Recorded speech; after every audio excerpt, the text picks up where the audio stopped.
Hello everyone and welcome to News Across Nigeria. I'm Ayotunde Balogun. On the program today, gunmen kill senior special advisor on security to the Benue State governor.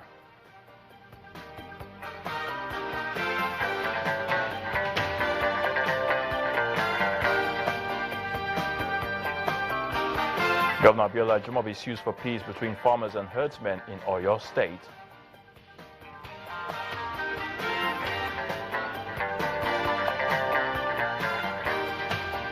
And Nigeria Security and Civil Defense Corps warns pipeline vandals to stop their acts of sabotage.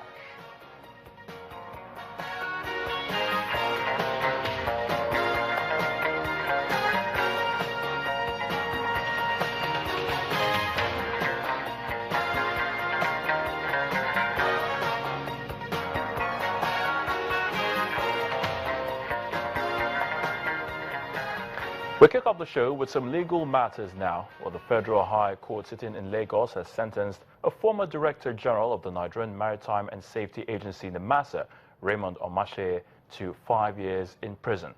Justice Rita Ophelia Jumogobia convicted and sentenced Mr. Omashe after finding him guilty on 24 out of 27 counts charged bordering on bid rigging and contract splitting. The Economic and Financial Crimes Commission, the EFCC, had charged the former NIMASA DG with a 1.5 billion naira contract scam. Gunmen have killed the senior special assistant to the governor of Benue State on security matters, Mr. Igbana Denen. The gunmen are reported to have invaded his house around 2:30 a.m. and shot him dead. His neighbors are pointing accusing fingers to a certain former militant, accusations that have not yet been substantiated. The SSA to the governor on special duties, Abraham Kwangu, says that the late Igbana Denen had complained about some suspicious movement around his home before he was finally killed. The Benue State governor, Samuel Ortom, on the other hand, has since directed security operatives to find the perpetrators. The agony of a wife whose husband's life was snuffed out in cold blood. The bullet-ridden vehicle bears the scars of the intensity of the attack. The gunmen apparently started shooting at him when he got home. They are reported to have trailed him into the field next to his house, where they shot him down. Carrying this kind of walk. One of Mr. Denen Igbana's colleagues, who was with him before his death, says he had spoken about suspicious movements around his house before the incident. Recently, he complained to us that he had been suspecting some movements around his house in the night. He told us, and we asked him to beef up security around him. Even just yesterday, the governor approved that a fence should be built around his house, just yesterday. And yesterday, we were in the church service, he was with us. He came to the governor's house. I was the last person that saw him off late in the night. We were together, we chatted and, about security issues, and he left only for me to be called later in the night that he was in hospital. And we went there and we lost him. Already, accusations are being made. Members of the community are accusing a former militant of being behind the killing. Whoever. Governor Samuel Ortom, however, says all those responsible will be brought to book. And let me sound this warning. Anyone with weapon, unauthorized weapon, you are going to go in for it. I'm going to go after you. The security men will go after you. If they don't, I will go after them as governor of Benue State. I must see action within the next few days. There is no alternative than getting these boys. So I want us to continue to be law-abiding. We'll go after them. Whoever is involved will have to pay for this. The police at this time do not have much to say, only that the governor's directive will be carried out. By the grace of God, we will be on our feet, nose round, and get those who are behind this act. Governor Samuel Ortom goes on to visit the son of the late Igbana at the hospital. He is said to have fainted as a result of the killing. Once again, the governor promises that all will be done to apprehend the killers. That was what happened.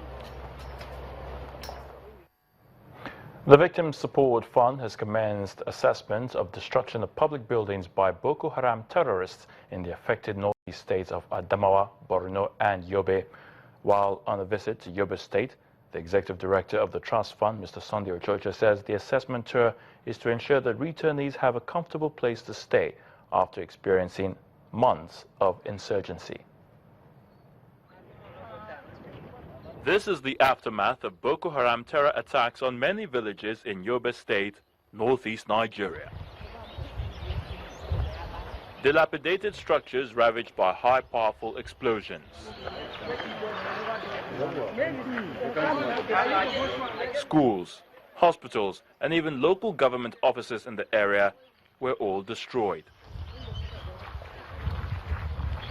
For this reason, the Victim Support Fund committee members are visiting Gujba and Gulani local government areas in the state to get first-hand information about the state of infrastructure. We are here, want to do a quick, rapid assessment of the damages. There have been so many that have been done. The state government has made a very comprehensive assessment of the damages. Other agencies, I believe, have. But from the beginning of our engagement with Yobe State, Gulani and Gujba local governments were the main local governments that were selected for us as areas of focus. We've not been able to come here because of the state of insecurity that we had here. We are here in line with our primary responsibility of supporting the process of normalcy to enable people return. Because if people return to these places and there are no infrastructure or institutions of state that are functional, if the governance process is nil, then we'll have total anarchy. The executive director of the Victim Support Fund, Professor Ochoche, says appropriate measures that will enhance stabilization for people returning to their ancestral home will be provided. We'll need some measure of stabilization. We need some measure of structural, stabilization of the situation for people to return. So we look forward to going back, sitting down to review what we have seen, and within our limited resources to determine how we can begin support to Yobe State government to reconstruct some of the public institutions. At the end of the tour, the committee commends security forces for restoring peace back to the affected villages and has called on internally displaced persons to start thinking of returning home. From the northeast, let's move on now to the southwest, where the Oyo State Governor Abiola Ajimobi has outlawed night grazing and straying of cows outside designated grazing areas. Crop or water poisoning by farmers has also been banned. Governor Ajimobi made this move as part of efforts to find a solution to the communal clashes between farmers and herdsmen in Okiogun and other agrarian parts of the state. This decision forms part of resolutions arrived at after an extensive stakeholders peace parley involving the farmers, police, herdsmen and government representatives. Oyo State government has organized a meeting towards peaceful coexistence of various tribes in the state. The meeting is convened as a result of last week's face-off between farmers and herdsmen at Ikoyi local government area.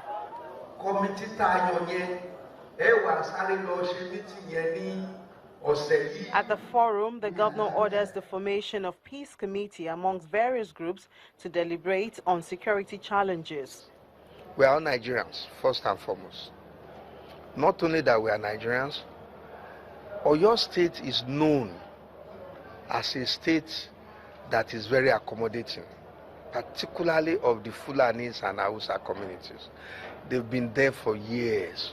Many of these herdsmen, Fulani herdsmen in Okiogun, they live there, they were born there, they grew up there, they intermarried. Governor Ajimobi also says that the government intends to acquire land for ranches. The state government will now have in every community, for which we go and negotiate with the community, we take land, for which we will pay, we will compensate them.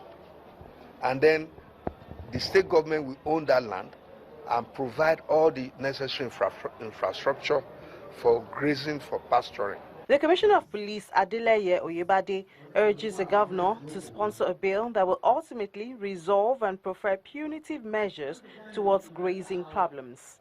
With the state government coming to propose a short-term, medium-term, and a long-term arrangement, I believe that it will now sink further to the two parties that they need to accommodate themselves even at this short-term arrangement. And the participants agree that night grazing, underage cattle handling, crop and water source poisoning should be banned.